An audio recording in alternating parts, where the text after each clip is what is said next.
धनतेरस के शुभ मौके पर वित्त मंत्री निर्मला सीतारमण, वाणिज्य एवं उद्योग मंत्री पीयूष गोयल और सूचना एवं प्रसारण मंत्री अश्विनी वैष्णव आज एक संयुक्त प्रेस कॉन्फ्रेंस इन्होंने की। और इस प्रेस कॉन्फ्रेंस में सरकार के 3 बड़े मंत्रियों ने बताया कि कैसे जीएसटी 2.0 त्योहारों पर बिक्री को प्रभावित कर रहा है और लोगों के खर्च करने के मूड को कैसे बदल रहा है। प्रेस कॉन्फ्रेंस की बड़ी बातें बता रहे हैं हमारे संवाददाता तरुण शर्मा।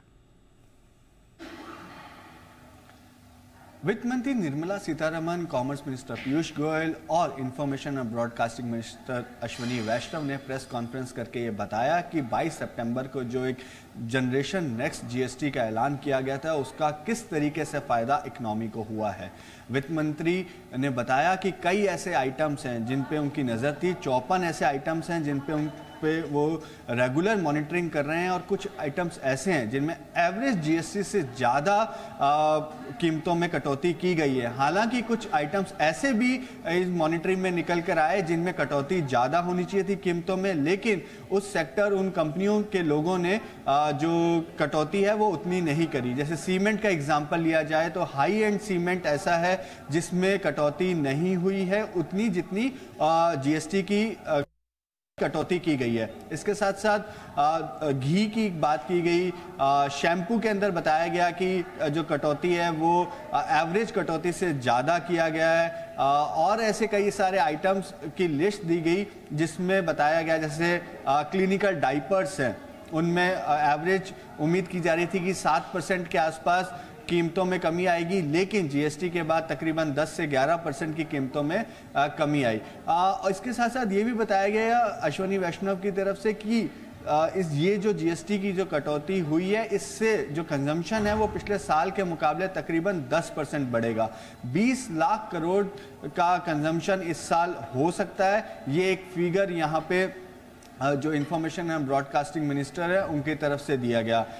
इसके साथ साथ यूएस टैरिफ पे भी सवाल हुए, उन पे उन्होंने जवाब दिया कि उनकी बातचीत जारी है और ये बातचीत काफ़ी एक अच्छे इन्वायरमेंट में चल रही है और जल्दी इसके अच्छे रिजल्ट्स में आएंगे।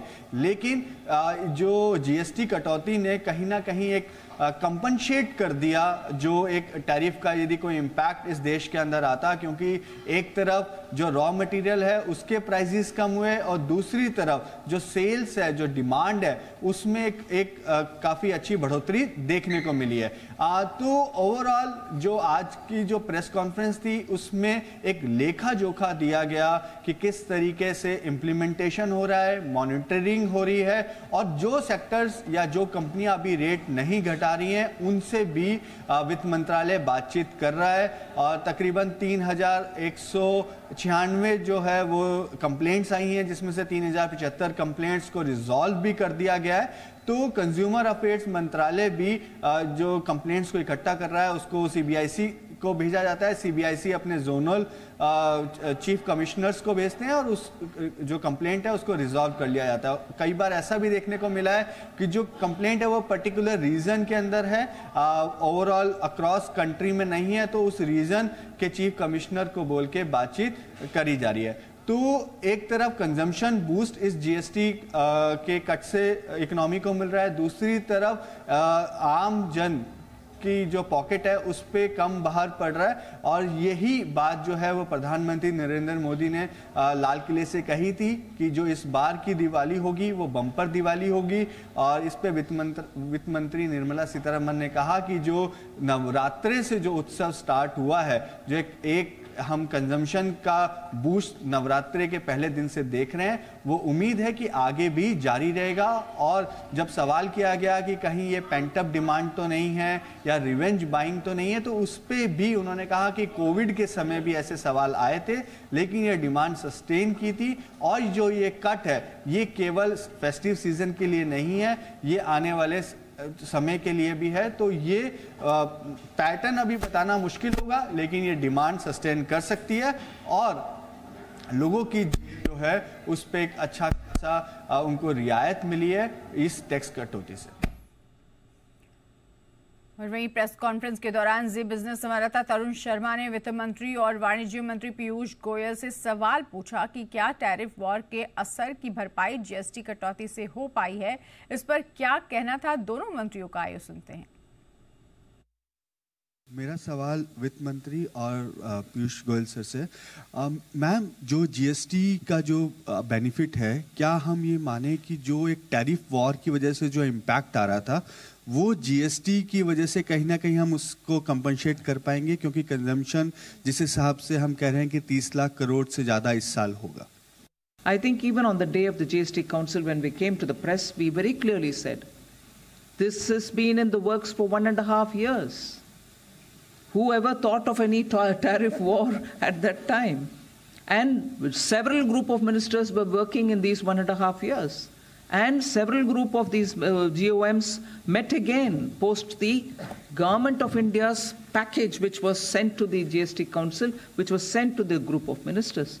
So these are discussed at various levels at various times. So nowhere close to the tariff war. This had to happen. This was waiting to happen for quite some time. It has happened now. माननीय वित्त मंत्री जी ने ठीक कहा है, तो 1.5 साल से चल रहा था, तब तक तो इलेक्शन भी नहीं हुआ था यूएस में। लेकिन आपको स्पष्ट बता दूं, ये प्रधानमंत्री नरेंद्र मोदी जी का संवेदनशील सोच थी। उन्होंने पहले तो जीएसटी लागू ही नहीं हो पा रहा था, 14% CAGR कमिट किया स्टेट्स को और उसको निभाया। यानी 5 वर्षों में जो उनका पुराना सेल्स टैक्स, वैट और सर्विस टैक्स कलेक्शन था, वो सबको डबल का आश्वासन दिया 5 वर्षों में, और उसको पूरा कॉम्पेंसेट किया अगर किसका डबल नहीं हुआ। और जब इतनी कलेक्शन बढ़ गई, फॉर्मलाइजेशन ऑफ इकोनॉमी हुई, नौकरियां के साधन बढ़े, वो सबको मद्देनजर रखते हुए, जैसा टैक्स में भी वित्त मंत्री जी ने फरवरी में किया, उसी संवेदनशील उनकी सोच के कारण उन्होंने जीएसटी के बदलाव का सिलसिला 1.5 साल पहले से चुनाव के तुरंत बाद ही शुरू कर दिया।